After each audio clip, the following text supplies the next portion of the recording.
माळी समाजाबद्दल केलेल्या वक्तव्यामुळे ओबीसी आंदोलक लक्ष्मण हाके वादात सापडले आहेत। ओबीसीचं नेतृत्व धनगर समाजाकडे चाललेलं आहे, हेच माळी समाजाचं दुखणं आहे असं हाके व्हिडिओमध्ये म्हणताना दिसतायत। तर व्हिडिओमध्ये माझा आवाज मी आहे मात्र माझा आवाज नाही असं स्पष्टीकरण हाकेंनी दिलंय।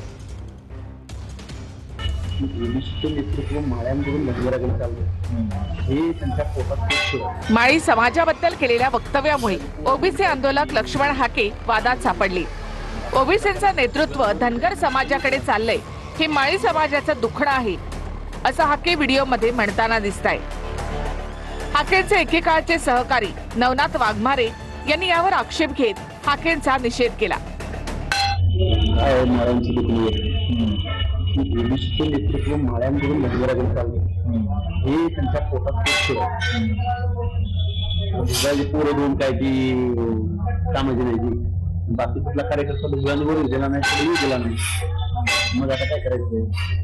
लक्ष्मण हाके यांची माळी समाजाविषयी असणारी खतखत त्यांनी त्याच्यातून ती बाहेर पडलेली।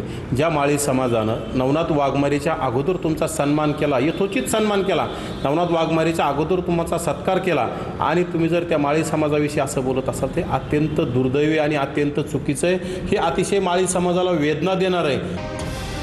व्हिडिओ व्हायरल झाल्यानंतर लक्ष्मण हाकेंनी स्पष्टीकरण दिलं। व्हिडिओमध्ये मीच दिसतोय मात्र त्यातला आवाज माझा नाही असं हाके म्हणतायत। मात्र व्हिडिओ मधला आवाज हाकेंचाच आहे असा दावा नवनाथ वाघमारे यांनी केलाय। ती इमेज जरी माझी असली तर तो आवाज माझा नाही आणि हा फेक व्हिडिओ आहे। ओबीसी चळवळीमध्ये फूट पाडणं, ओबीसी मधल्या मेजर ज्या काही 4-5 जाती महाराष्ट्रामध्ये आहेत त्यांच्यामध्ये फूट पडल्याशिवाय आपली भूमिका पुढे जाणार नाही, ही विरोधकांना याची जाणीव आहे। नक्कीच ते वास्तवातच घडलेलं आहे, परंतु हाकेंना माहीत नसेल त्यांचा व्हिडिओ तो कोणी काढला। त्यांच्या जवळच्या सहकार्याने तो व्हिडिओ त्यांचा तयार केला आणि त्यांच्या सहकारी सुद्धा त्यांच्याकडे विश्वासू नाहीत। त्यांनी सापसेल माळी समाजाची दिलगिरी व्यक्त करावी, माळी समाजाची माफी मागावी मोठ्या मनाने। माळी समाज सुद्धा खोट मोठ्या मनाचा आहे, तुम्हाला माफ सुद्धा करल, परंतु तुम्ही उगाच त्याच्यात रेटून नेण्याचं काम करू नये। जो स्वतः तुमचाच व्हिडिओ आहे, तुम्हीच बोललेले आहात। हे सकाळीच त्यांचे 2-3 वेळा फोन आले होते आणि मग नंतर मी त्यांच्याशी बोललो तर त्यांनी सांगितलं काहीतरी गैरसमज झालेले आहे आणि मी त्या संदर्भामध्ये खुलासा करणार आहे।